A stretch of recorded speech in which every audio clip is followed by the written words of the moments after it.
Hello bachcho, let's see the question. So the question says the rate constant for a first order reaction is given by the following equation, that is ln k is equal to 33.24 minus 2 into 10 to the power 4 Kelvin by T. The activation energy for the reaction is given by dash kilojoule per mole और kilojoule mole inverse in nearest integer form में हमको इसका जो value है वो निकालना है और यूनिवर्सल गैस कांस्टेंट R का वैल्यू हमको गिवन है। तो अभी देखिए इस क्वेश्चन का की कॉन्सेप्ट क्या होगा।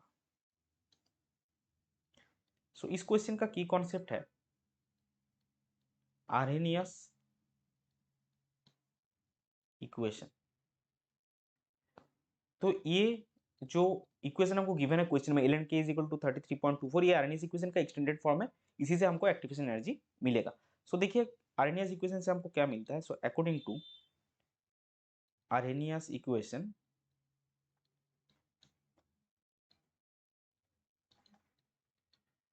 We have k is equal to a into e to the power minus E by R T, जहाँ पे k आपका रेट कांस्टेंट है, a is the pre exponential factor, E activation energy है, R आपका universal gas constant and T is the temperature है। तो अगर आप इसका ln लेंगे तो ln k is equal to आपको क्या मिलेगा, ln a minus E by R T. तो इसी फॉर्म में आप देखिए हमको क्वेश्चन में जो इक्वेशन है वो गिवन है। तो क्वेश्चन में क्या गिवन है, क्वेश्चन में हमको गिवन है ln k is equal to 33.24 minus 2.0 into 10 to the power 4 by T. So basically अगर आप कंपेयर करेंगे तो ए बाई आर जो है उसका वैल्यू यहाँ पे गिवन है। So therefore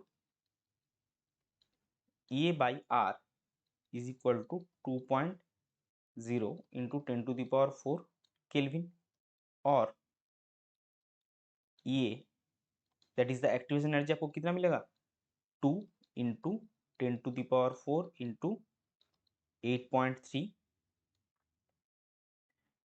joule mole inverse, that is 16.6 into 10 to the power 4 joule mole inverse, जो कि आपको मिलेगा 166 kilo joule mole inverse.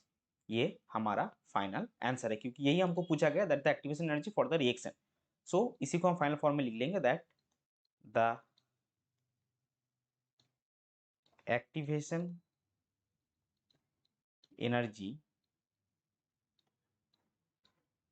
of the